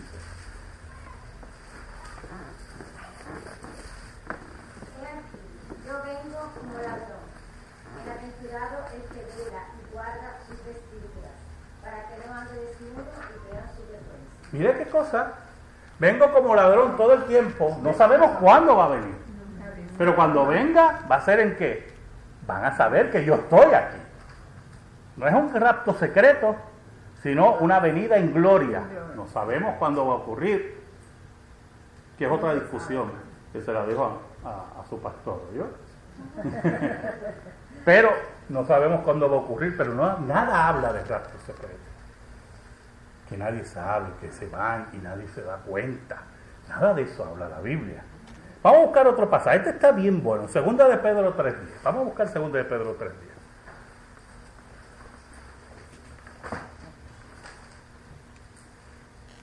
Es un pasaje que usan también los dispensacionalistas para el rapto. Pero mire cómo dice Segunda de Pedro 3:10. Aquí está. Porque el que quiere amar la vida y ver días buenos. No, Segunda de Pedro. Segunda, Ese es primero, ese es primero. Es Segunda de Pedro. El otro. Segunda de Pedro. 3:10. Busque 3:10. Ok. No, ese es el 2. Capítulo 3. Es que 3 de 10. Versículo 10. ¿Cómo dice? Mas el día del Señor vendrá como ladrón en la noche, en el cual los cielos pasarán con grande estruendo, y los elementos ardiendo serán deshechos, y la tierra y las obras que en ella están serán quemadas. Mire cómo dice este pasaje, es muy importante, porque en él se confirma que el concepto de ladrón en la noche es sobre el desconocimiento que tenemos de cuándo ocurrirá, acompañado con unas descripciones que nada tienen que ver con secretividad y silencio. Todo lo contrario. Si usted lee el versículo 11 y 12, sigue leyendo, hermana. Pues como todas estas cosas han de ser deshechas, ¿qué tales conviene que vosotros seáis en santas y pías conversaciones, esperando y apresurándoos para la venida del día de Dios, en el cual los cielos siendo encendidos serán deshechos y los elementos siendo abrazados se fundirán? Muy bien. Ahora si seguimos leyendo, como hemos leído el versículo 11 y 12, se le complica el cuadro a los que creen en el rapto secreto. Se le complica el cuadro. Porque Pedro exhorta a los creyentes a vivir en una forma santa, sabiendo que viene ese día como ladrón, ese día que todo será destruido. Dice Pedro, no es secreto, todo será destruido. Nada habla de algo secreto, todo lo contrario. Habla de mucho ruido, por cierto. Va a haber mucho ruido. Sencillamente porque el arrebatamiento no es un evento aparte de la segunda venida, hermano. El arrebatamiento es parte de la segunda venida de Cristo. Es un solo evento. No son dos eventos, como dice el dispensacionalismo. En la mentalidad de los apóstoles siempre ha sido un solo evento. Busque primera de... Vamos a leer, y lo voy a leer yo. Primera de Tesalonicenses, estamos terminando en esta noche. Capítulo 4, versículo 16 en adelante. Mire cómo dice. Este es un versículo que utilizan mucho los dispensacionalistas, porque aquí está el arrebatamiento. El arrebatamiento separado de la segunda venida. Ellos dicen que aquí está. Vamos a ver si está. Primera de Tesalonicenses, capítulo 4, versículo 16 en adelante. Mire cómo dice. Porque el Señor mismo, con voz de mando, con voz de arcángel y con trompeta de Dios, descenderá del cielo, y los muertos en Cristo resucitarán primero. Luego nosotros, los que vivimos, los que hayamos quedado, seremos arrebatados juntamente con ellos en las nubes para recibir al Señor en el aire, y así estaremos siempre con el Señor.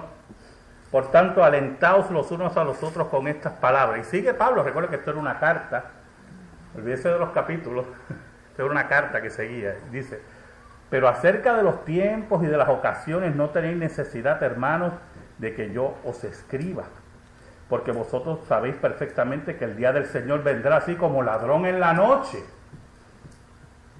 que cuando digan paz y seguridad, entonces vendrá sobre ellos destrucción repentina, como los dolores a la mujer encinta, y no escaparán. Mas vosotros, hermanos, no estáis en tinieblas para que en aquel día os sorprenda como ladrón. Cuando Pablo habla del arrebatamiento, lo une a ¿qué?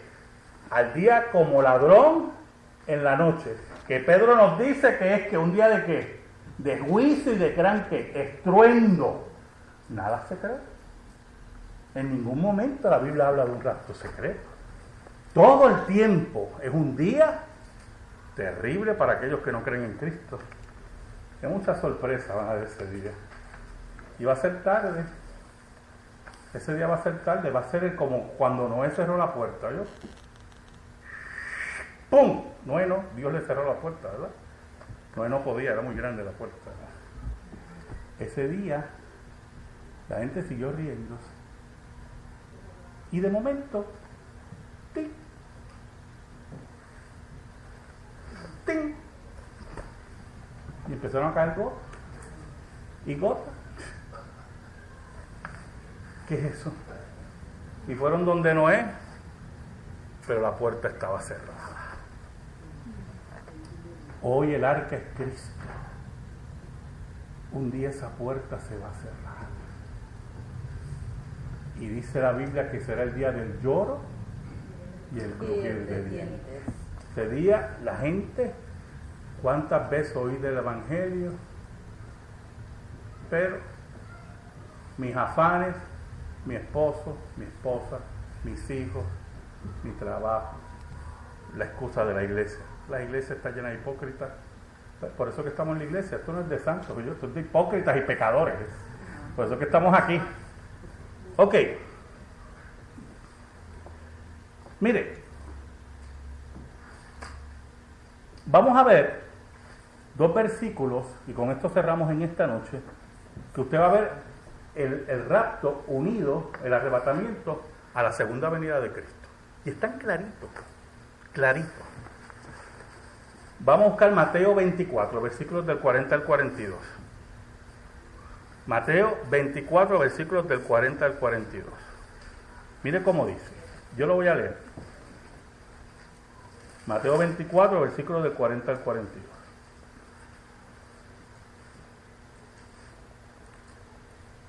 Es más, voy a leerlo le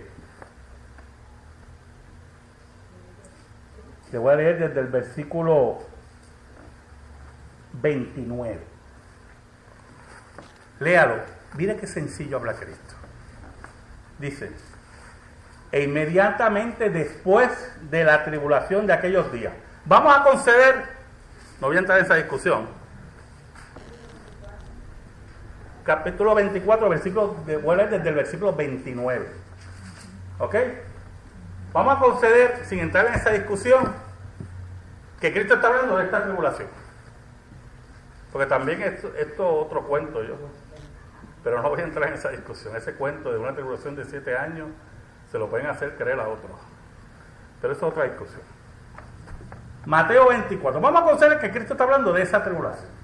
Mire lo que dice Cristo. Después de esta tribulación, que según los dispensacionalistas, ya el rapto había ocurrido ¿cuándo? Al principio. Ya Cristo está hablando ahora del final, la segunda venida. Mire cómo dice Cristo. E inmediatamente después de la tribulación de aquellos días, el sol se oscurecerá y la luna no dará su resplandor y las estrellas caerán del cielo y las potencias de los cielos serán conmovidas. Después de la tribulación. Entonces aparecerá la señal del Hijo del Hombre en el cielo y entonces lamentarán todas las tribus de la tierra. Va a estar el lloriqueo tremendo allí. Y verán al Hijo del Hombre viniendo sobre las nubes del cielo con poder y gran gloria. Y enviará a sus ángeles, dice, con gran voz de trompeta, y juntará ¿a quién? A sus escogidos. Pero todavía esto no ha terminado. A sus escogidos de los 4 vientos, desde un extremo del cielo hasta el otro. De la higuera aprender la parábola: cuando ya su rama está tierna y brotan las hojas, sabéis que el verano está cerca. Así también vosotros, cuando veáis todas estas cosas, conocéis que está cerca a las puertas. De cierto os digo que no pasará esta generación hasta que todo esto acontezca. El cielo y la tierra pasarán, pero mis palabras no pasarán. Pero el día y la hora nadie sabe, ni aun los ángeles de los cielos, sino solo mi Padre. Mas como en los días de Noé, así será la venida del Hijo del Hombre. Porque en los días antes del diluvio estarán comiendo y bebiendo, casándose y dando en casamiento, hasta el día en que no entró en el arca. Y no entendieron hasta que vino el diluvio. Pero ya era tarde, ¿verdad? Así cualquiera. Como usted le advierte a su hijo, ¿verdad? ¿Cuántas cosas yo no he advertido a mi hija? Le digo, ¿te va a pasar esto? No, eso lo que va a pasar es esto y esto y esto. Y cuando viene, ay, era pues claro. Cuando tú ibas ya yo había venido 10 veces. Por favor. Dice, y no entendieron hasta que vino el diluvio y se los llevó a todos. Así será también la venida del Hijo del Hombre. Ahora mire los versículos 40 al 42.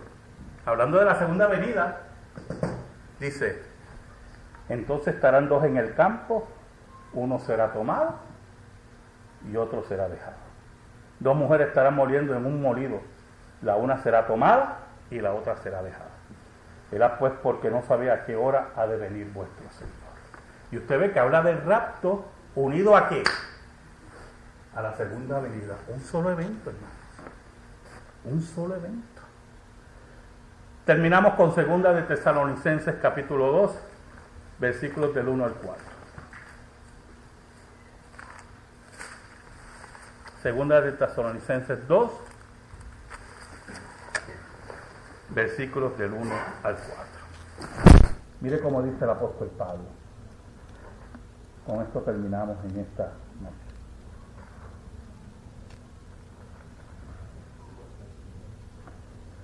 Pero con respecto a la venida de nuestro Señor Jesucristo y nuestra reunión con Él. Mire cómo habla aquí el apóstol Pablo. La venida y nuestra reunión. Un solo evento. Os rogamos, hermanos, que no os dejéis mover fácilmente de vuestro modo de pensar, ni os conturbéis ni por espíritu, ni por palabra, ni por carta, como si fuera nuestra, en el sentido de que el día del Señor está cerca. ¿Cómo le llaman a la segunda venida? El día del Señor.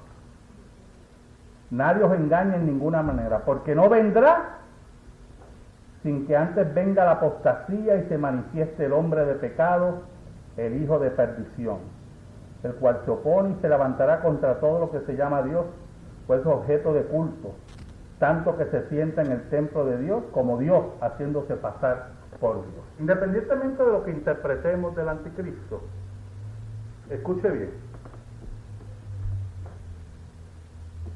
los dispensacionalistas dicen que después del arrebatamiento, que está separado de la segunda venida, ¿quién se manifiesta? El anticristo, según los dispensacionalistas. Pero Pablo dice todo lo contrario. Pablo dice que no va a ocurrir el arrebatamiento antes que se manifieste ¿quién? El anticristo. Los dispensacionalistas dicen todo lo contrario de lo que dice Pablo.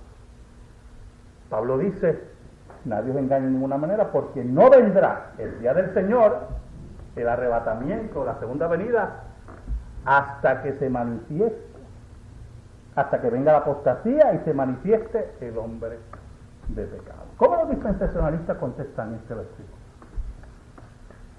Las explicaciones son terribles.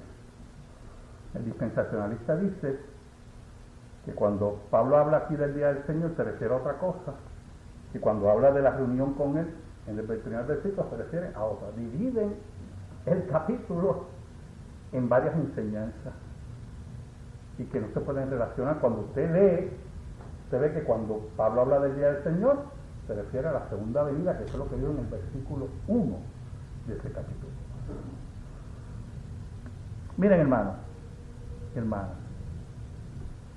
la doctrina del rapto secreto no tiene ninguna base ni histórica ni bíblica. Cuando digo que no tiene histórica es que es una doctrina que surgió en el siglo XIX por una mala interpretación del texto, por estar separando a Israel de la iglesia, por interpretar literalmente las profecías dadas a Israel y no aplicarlas a Cristo y a la iglesia como hacen los apóstoles. Y por eso surge ese concepto del arrebatamiento y separarlo de la segunda venida. Es el resultado de acrobacias interpretativas para tratar de sostener un concepto errado de estudiar la Biblia. Así se estudia la Biblia en forma errada. La Biblia se interpreta a sí mismo, pero la llave de la Biblia está en lo que dicen los apóstoles y Cristo. Esa es la llave. Es por ello que nos tenemos que guiar. lo que ellos nos dicen del Antiguo Testamento. Les voy a dar un ejemplo, y yo espero que el pastor no se me asuste. La profecía dice que una virgen iba a dar a luz. Usted sabe que literalmente no dice virgen, dice doncella, no dice virgen. Y como están las cosas ahora, hay muchas doncellas que no son virgen. En ese tiempo era igual, menos, ¿verdad? Promiscuo, pero era igual. Pero cuando Lucas y Mateo interpretan, que son la llave, cuando citan estos versículos, cuando hablan de María, ¿cómo lo interpretan doncella? Como virgen. Es a la luz de Mateo y Lucas que sabemos que Cristo nació de una virgen. Porque ellos interpretaron el Antiguo Testamento y vieron la palabra doncella y guiados por el Espíritu de Dios, dijeron que Cristo nació de una virgen. Así es esto. El Nuevo Testamento nos guía a interpretar el Antiguo. Y le di este ejemplo porque me he encontrado con 2 y 3 imberbes por ahí, diciendo, no, porque la Biblia no dice que nació de una virgen.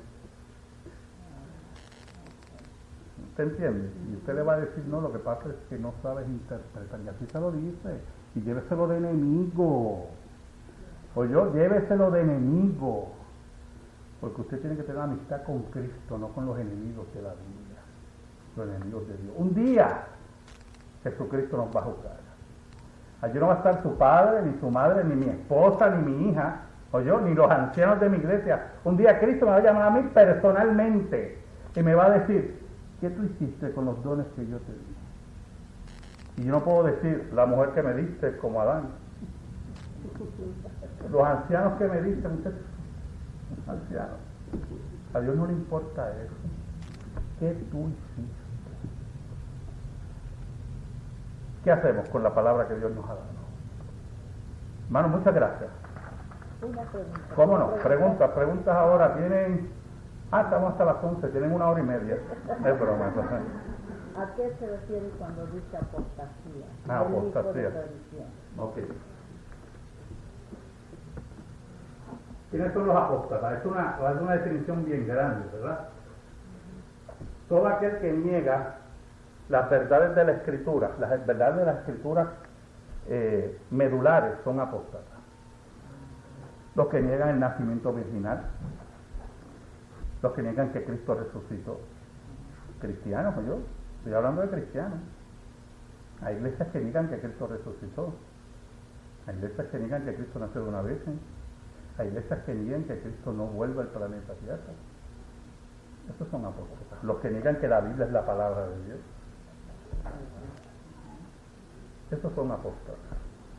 Oiga, y es una cuestión difícil. Yo no, por eso es que esto no es para todo el mundo, esto es para los elegidos. ¿Usted ha visto a alguna virgen parir? ¿Verdad que no? Y si entra alguien por ahí, una mujer embarazada, y le dice que está embarazada del Espíritu Santo, ¿usted le va a creer? No. Yo soy el primero que no lo voy a creer. Por eso es que solamente creemos los que Dios ha llamado a creer. Por fe. Pero a creer. ¿Dónde usted ha visto a alguien muerto de 3 días resucitar? O de 4 días que apestaba, vamos. Porque vamos a hablar claro. Nosotros creemos que un judío que vivió hace 2000 años, que usted nunca ha visto, yo tampoco lo he visto, un joven de 33 años que caminó por Palestina y no salió de Palestina, posiblemente unos pueblecitos ahí gentiles, no salió de ahí, era Dios.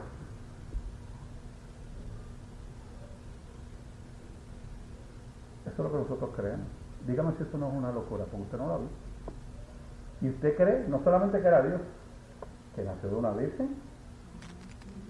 Mire qué locura, miren las locuras, vamos a ir con esas locuras. Murió como un criminal. O sea, piensa en la inyección letal. Porque la crucifixión ya nos han pintado ya, ¿verdad? Piensa en la inyección letal. Murió como un criminal, esa era la pena de muerte de aquel tiempo. Y al tercer día resucitó, venció la muerte y un día va a regresar. Medite. Si usted no cree eso, se equivocó de lugar. ¿Sí? Quédese en su casa. Quédese en su casa. Porque eso es lo que va a determinar su futuro, el destino eterno. ¿Sí? Eso es lo que va a determinar su destino eterno. Si usted no cree en eso, un día ese judío lo va a juzgar. Dígame, hermano. Dígame, cuando se refiere al 666, se lo dice en medio. Bueno, lo puse como un ejemplo. El libro de Apocalipsis es un libro de símbolos, ¿oyó? Muchos símbolos.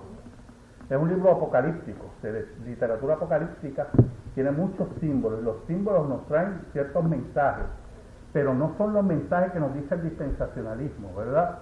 Se nos ha enseñado, por ejemplo, los dispensacionalistas creen, algunos, gran parte, que va a haber un tiempo que nos van a marcar con el 666, aquí en la frente y aquí en la mano. Y nadie va a poder comer ni beber si no tiene esa marca. Pero lamentablemente, hermano, aparte de que eso es un soberano disparate, o sea, la Biblia dice que nosotros estamos marcados por el Espíritu y no tenemos ninguna marca, ¿verdad? Eso son cuestiones simbólicas, ¿verdad? El Apocalipsis lo habla como es el número del hombre, en el sentido de la gloria del hombre, cuando el número de Dios es la plenitud de Dios. El 6 es el número del hombre, como un símbolo de ¿qué? Del hombre. Mientras la plenitud de Dios es el 7. Pero ahí se lo deja. No siga con numerología. Usted ve los cristianos que hacen un montón de numerología. Y el 3, y el 12, y el 7. Y hasta libros hay los números de la Biblia. Yo una vez oí un sermón, el 7 en la Biblia. Qué tremendo sermón. Una basura de sermón, imagínense. ¿Qué sermón puede ser que el 7 en la Biblia? La persona recorrió toda la Biblia mencionando los 7 esto, los 7 lo otro. Cuando eso es más bien un símbolo de la plenitud de Dios. El 666 es un símbolo del hombre, de la glorificación del hombre, que el hombre no puede alcanzar a Dios. Y el hombre que sigue al hombre tiene la marca de la bestia. Ese es el que tiene la marca de la bestia, que le ha dado la espalda a Dios. ¿Alguna otra pregunta? Uno más. Sí, sí. ¿Y a qué se La toma hasta las 11. el hijo de la perdición? Bueno, yo creo que eso yo se lo voy a dejar a su pastor. El hijo de la perdición, que le dé un estudio bíblico de Apocalipsis. Porque en Apocalipsis hay sus diferencias también, ¿verdad? Y no quiero aquí decir la verdad para que él me la refute. Pero por lo menos le puedo decir que hay varias interpretaciones de lo que puede ser el anticristo. Muchos creen que el anticristo ya está en funciones, como yo lo creo, desde el siglo I. La Biblia lo dice. Todo aquel que está en contra de Cristo, ¿verdad? Y los cristianos del siglo I, ¿a quién interpretaban el anticristo? ¿Para quién él era el anticristo? Piensen. Roma. Los emperadores, para ellos era el anticristo. Para los reformadores, ¿quién era el anticristo? La Iglesia Católica, el papado y la confesión de fe de Westminster, ¿verdad? Y yo me inclino a eso, pero yo le doy a Nathan, ¿verdad? Que demuestra otro anticristo. Pero hay muchos anticristos, los que niegan a Cristo. ¿Alguna otra pregunta, hermano? Sí, dígame, hermano, ¿qué le puedo ayudar?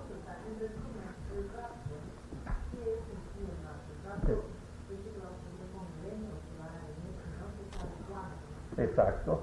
El rapto pertenece a la segunda venida.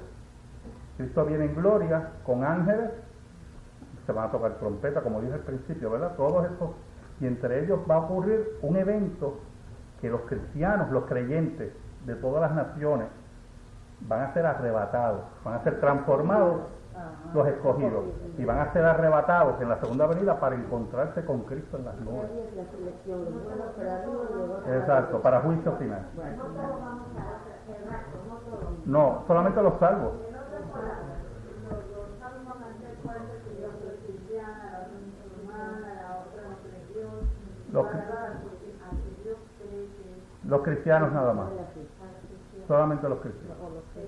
No hay salvación fuera de Cristo, ¿oyeron? No, pero dígame, sí. en realidad fuera diferentes grupos religiosos, Ujú. diferentes nombres. Todos creo que en un mismo Dios, que Dios, y así como la misma Iglesia Católica, dice Padre y Espíritu Santo. Ujú. A ellos no se les considera como cristianos porque ellos creen que No, Dios. solamente los que creen en Cristo. Dios, perdone, la iglesia presbiteriana no salva a nadie. Ni la iglesia bautista salva a nadie. No yo. Ni los católicos, menos los católicos, salvan a nadie. Solamente los que la iglesia invisible, lo que nosotros llamamos la iglesia invisible, pertenece a todas las iglesias cristianas que creen en la Trinidad y creen en Cristo como único salvador personal. Si la pregunta es que va a haber católicos salvos, sí van a haber católicos. Yo creo que van a haber católicos salvos. Pero porque creen en Cristo ya han rechazado las ideas de la iglesia católica, aunque se mantengan dentro de la iglesia católica. Hay gente que se mantiene dentro de la iglesia católica. Yo conozco católicos que no creen en los privilegios a María y no van a confesión. Y yo digo, ¿y por qué tú estás allí? Pues la iglesia que me quiere y además estoy en un proceso. Pero son gente que creen en Cristo. Lo que pasa es que nosotros no sabemos. Ahora, los mormones, los testigos de Jehová, todos los que no creen en la Trinidad, no son salvos. Porque no creen en el Dios verdadero. Hay un solo Dios verdadero. Para que, como dijo Cristo, para que crean en ti, único Dios verdadero. Y a Jesucristo a quien has enviado. Eso significa que los musulmanes, los budistas, los hinduistas, hay un solo camino de salvación, un Cristo, más nadie. Todo aquel, por eso, todo aquel, y esto lo voy a decir bien claro y le voy a dar la papa caliente para su pastor, pero todo aquel que no cree en Cristo, no importa su vida, porque esto no es por obra, No tiene acceso al cielo. porque el único camino, él lo dijo, el único camino a Dios soy yo. El único. Así lo dijo Cristo, soy yo. Nadie viene a Es más, dijo, todo, ¿usted sabe cuánto hace? Buda vino 600 años antes de Cristo. 600 años antes de Cristo. ¿Usted sabe lo que dijo Cristo? Todos los que vinieron antes de mí, salteadores y ladrones son. ¿Y usted sabe lo que dijo Cristo de los que vinieron después de él? Falsos cristos y falsos profetas. Yo soy el camino, la verdad y la vida. Ese es el problema con el cristianismo. ¿Cuál es su nombre, hermano? Ya, ese es el problema con el cristianismo. Porque el cristianismo verdadero cree en la singularidad de Jesús. Y a la gente no le gusta eso. Estamos en un mundo plural, ¿verdad? Esto no significa que la gente no tenga libertad de religión. La gente puede querer lo que le dé la gana. Usted tiene libertad de perderse, eso no es ningún problema. Pero el único camino de salvación es Cristo. Dígame, hermana, la otra pregunta es la que me interesa. Yo sé por dónde viene la segunda pregunta, pero dígala. Usted habla que para entender el Antiguo Testamento tenemos que ver el Nuevo Testamento, que es muy importante, que es la época de los, cuando no tenían el Nuevo Testamento. Muy bien. Ellos podían interpretar lo que estaba subjetivamente en el Exacto. Y esperaban el Mesías, todo, claro, y podían interpretarlo literalmente y esperaban que el Mesías le explicara. Y esa era una fe verdadera, pero era una fe en promesa, dice la Biblia. Tenían que esperar el qué, el cumplimiento. Era una fe en símbolos, hasta que viniera lo que era real. Era una fe en sombras, como dice el autor de Hebreos, hasta que vino lo que era la luz. Ellos podían creer en sombras, en promesas. Y era una fe que ellos esperaban. Los héroes de la fe, que dice el autor de Hebreos, que ellos ¿qué? Perseguían ¿qué? Esa fe, esa promesa. Y dice que no la alcanzaron, porque murieron antes, ¿verdad? Pero no significaba que no eran salvos, porque no llegó en su tiempo. Ese es el gran privilegio que nosotros tenemos. Usted tiene un gran privilegio, ¿yo?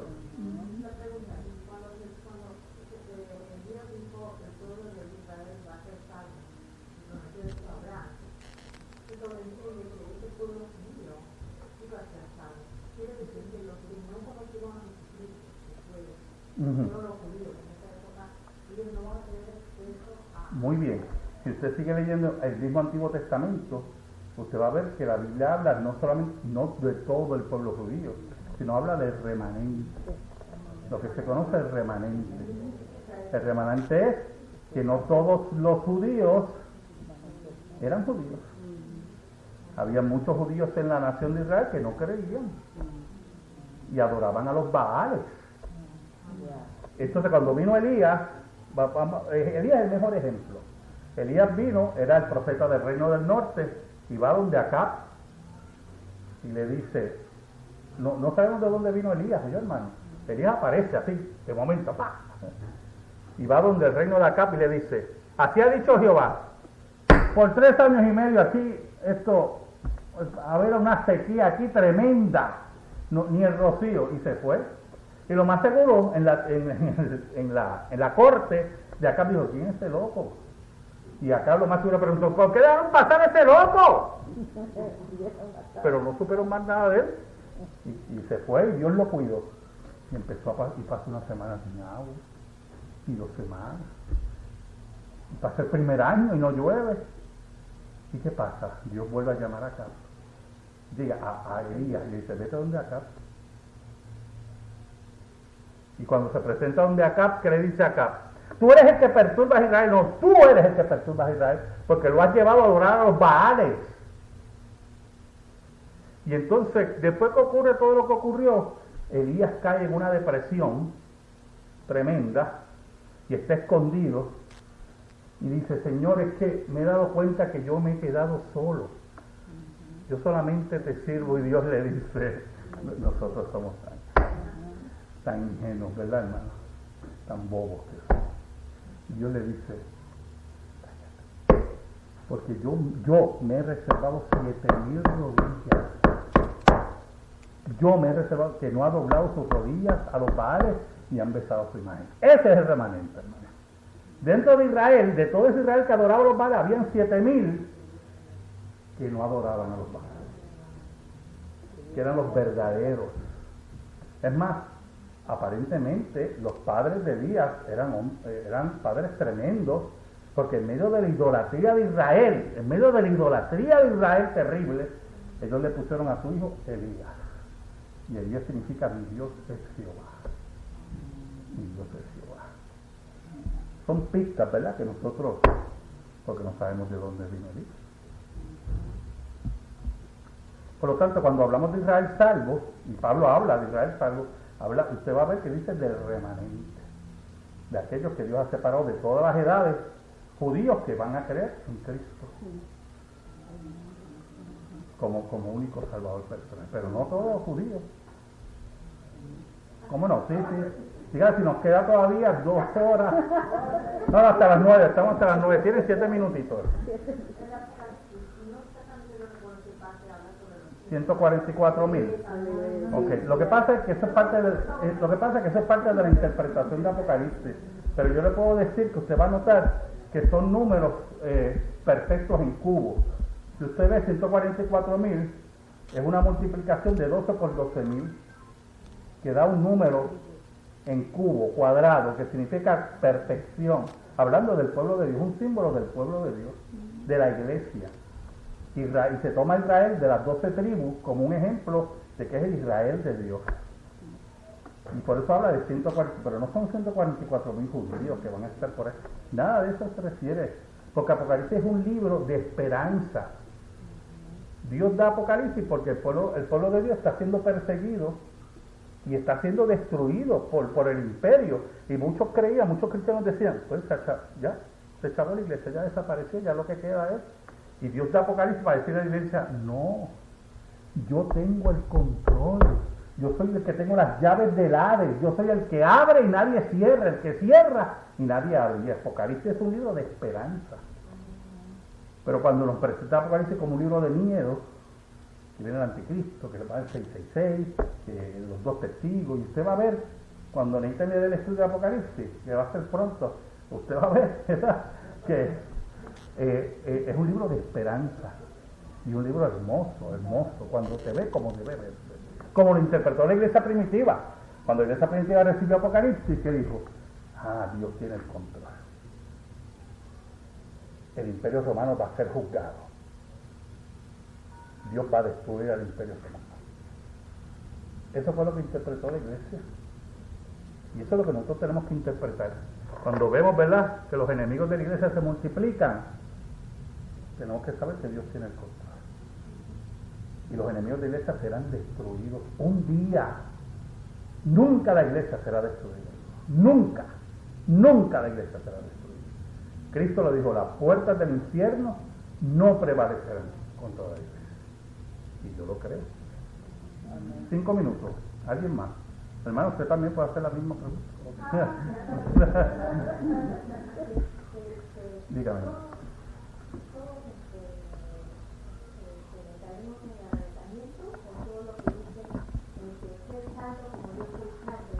Los que crean en Cristo como único Salvador personal. No, porque es que la santidad es una consecuencia, no es una condición para ser salvo. Es una consecuencia. Dios llama santo. Claro, eso es consecuencia. Todo eso es consecuencia de ser salvo. Usted guarda la ley por amor y porque es salvo, no para ser salvo, sino porque es salvo, es que guarda la ley. Y persigue guardar la ley, porque si no fuera salvo no puede guardar la ley. No le interesa guardar la ley. Odia la ley, dice la Biblia. La santificación, la ley tiene 3 propósitos, los 3 propósitos de la ley, ¿verdad? Y el tercer propósito de la ley es que marcarnos el camino correcto que nosotros tenemos que seguir. El tercer uso de la ley, lo que se llama el tercer uso de la ley. Pero nosotros seguimos ese camino porque el Espíritu de Dios nos ha cambiado. Pero no podemos cumplir la ley perfectamente. Nadie puede cumplir la ley perfectamente. Santiago dice que usted rompe un precepto de la ley, que dice, quebrantó toda la ley. Un solo precepto. Porque al usted romper un solo precepto ya es culpable. Y por eso rompió toda la ley. Porque ya es culpable. Y todo aquel que cree en Cristo como único Salvador personal es salvo para siempre. Por eso los mandamientos más importantes son los 2. Primero, ahí se resume la ley. Se resumen todos. Pastor. Algunos preguntas sobre las señales. Hay varias personas que están buscando señales de los periódicos, por ejemplo, de las cosas que están pasando en el mundo. Y por favor, díganos. Bueno, yo voy a dar mi opinión. Me ha hecho una pregunta ahí. Yo voy a dar mi opinión. Mi opinión. Si va a buscar señales, hermanos, en ataques, ¿verdad?, con mucho dolor, en ataques a torres gemelas, en guerritas por ahí inventadas por presidentes pasados, eso no son señales de nada. Guerra siempre ha habido. ¿No? Cuando Cristo habla de señales, dice que nosotros nos vamos a dar cuenta cuando sean señales de verdad. Lo que pasa es que estamos en un mundo histérico y cualquier cosita nosotros le creemos que es una señal. Yo personalmente creo, perdón, es interesante ver que siempre ha habido terremotos. Cuando Cristo habló de qué, de guerra y rumores de guerra, cuando usted lee ese pasaje, y lo va a decir como Hendrickson lo cree, es un teólogo reformado. Cuando usted lee y habrá guerra y rumores de guerra, usted tiene lo que yo pensaba cuando leía ese pasaje, pero guerra siempre ha habido, ¿qué señal puede ser esa? Pero aparentemente cuando Cristo habla de eso, está hablando que va a haber un conflicto mundial y va a estar unido también a unos problemas naturales de terremotos y todo, pero en una forma tan dramática, que usted va a decir, espérate, aquí pasa. Aquí pasa. Y yo personalmente creo que eso no ha ocurrido todavía. Yo creo que todavía, para mí, hay mucho cristianismo en el mundo. Creo que todavía hay mucho trabajo que la iglesia está haciendo en forma libre, sin persecución. La iglesia está siendo perseguida, pero yo personalmente creo, hermano, como yo creo que el final de los tiempos, el último tiempo, va a ser como dijo Cristo, que si esos días no fueran acortados, nadie sería salvo. Y yo creo que eso no se ha dado. Todavía la gente se sigue salvando. Va a llegar un momento de apostasía, de conflicto mundial, de problemas naturales tan graves que Cristo dice que si fuera posible engañaría a quién, a los escogidos. Mire qué grande va a ser el error. Todavía nosotros, mira, que yo me paro libre a combatir un error doctrinal. Va a llegar un momento que eso no va a ocurrir. Y yo creo que personalmente, ¿verdad? Esa es mi opinión. Yo creo que todavía falta. Ahora, también creo que esas señales, que es lo que yo creo de la inminencia. Déjeme ver cómo yo le digo esto sin entrar en una discusión de una hora. Yo no creo que Cristo pueda venir hoy, Yo personalmente creo que las señales para la segunda venida se pueden desatar hoy. Esto es lo que habla de inminencia. O sea, que de momento salimos de aquí. Mira, empezó una guerra mundial. Adiós, pero si ayer estábamos los más bien. Y hoy empezó una guerra mundial. De momento, 5 terroristas. Y entonces usted va a ver, espérate, de momento empezó esto. Eso es lo que yo creo. La Biblia también habla de que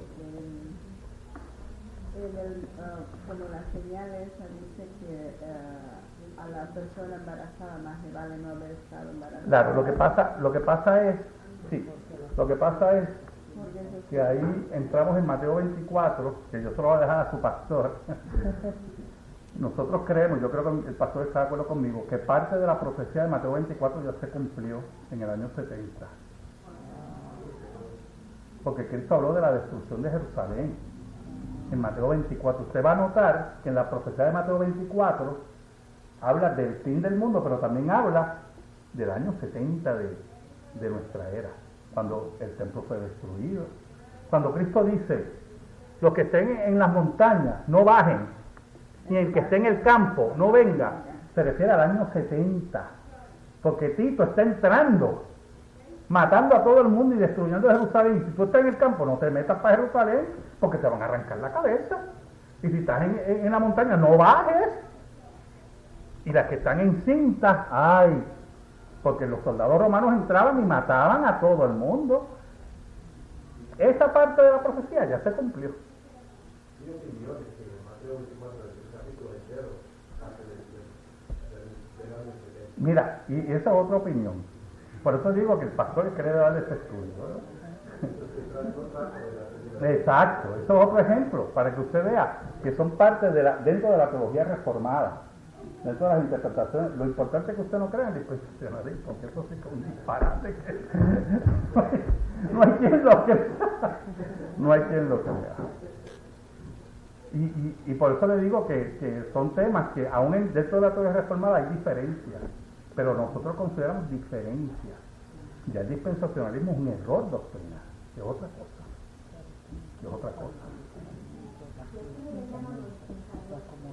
El que ayer fue que vi esa conferencia y fue. Pero aquí hay unas hermanas aquí que anotaron y le pueden explicar. Fue interesante. Porque cuando empecé la conferencia, hermana, la primera pregunta, pero eso fue al minuto, hermana. ¿Qué es el dispensacionalismo? Y yo ya mismo le explico, hermano.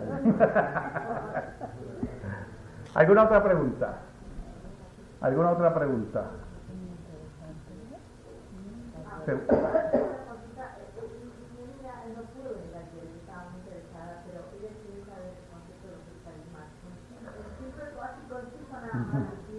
No es tan fácil, conciso. Pero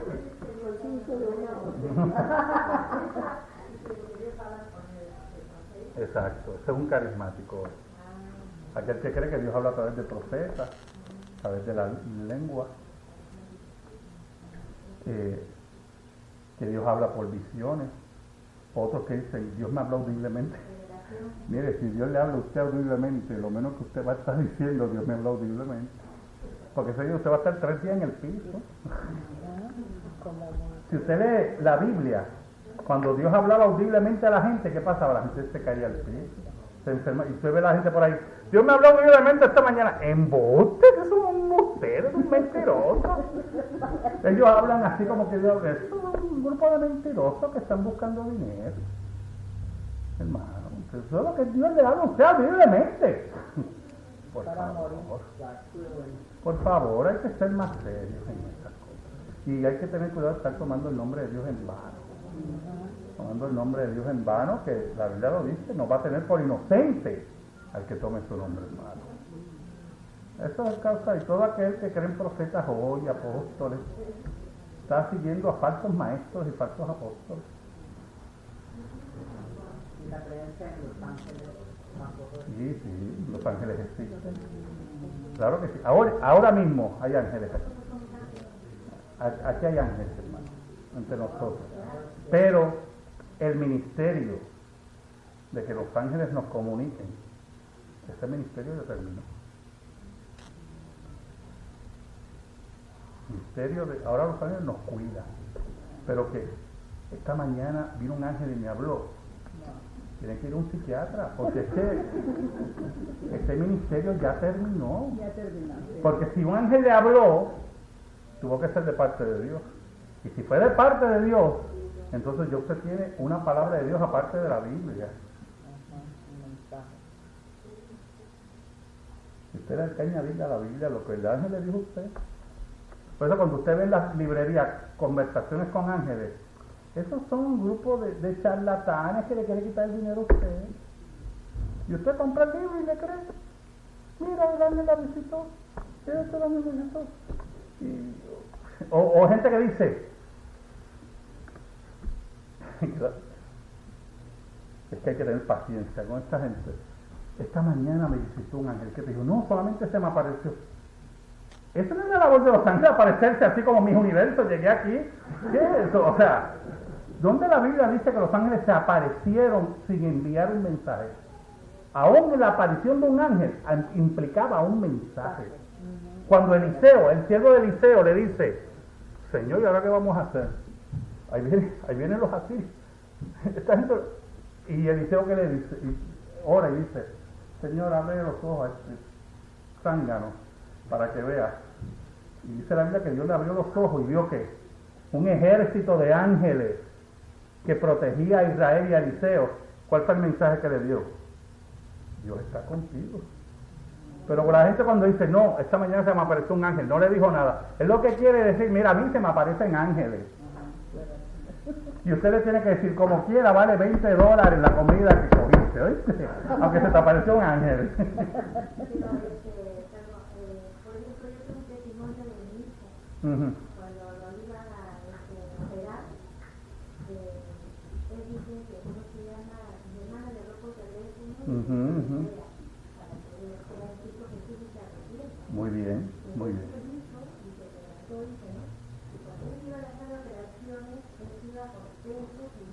Y dice que él vio, no vio la cara, pero él dice que vio a una persona así de blanco, un cordón así dorado, pero no vio la cara. Y él dice que sintió que le dijo así, todo va a estar bien. Cuando uno va a una operación, uno puede ver muchas cosas. Sí, lo que pasa es que puede ver muchas cosas. Yo no voy a negar lo que él no vio. Oye, hermana, yo no voy a negar que él vio o no vio. Yo solamente le voy a decir que los ángeles no se aparecen y Jesucristo no se aparece y nada. Eso es lo que le voy a decir. Usted me entiende, ¿verdad? Y cuando uno va a ser operado, en los nervios uno puede ver muchas cosas. Por eso es que le voy a decir que no le voy a negar eso. Usted me va entendiendo, ¿verdad? Por eso es que nuestra mirada siempre tiene que estar puesta en la cruz y en la Escritura y en el Cristo de la Escritura y el que está acercado al Padre. Muchas gracias. Dios les bendiga. Siempre a sus órdenes. Te dejo los problemas al pastor.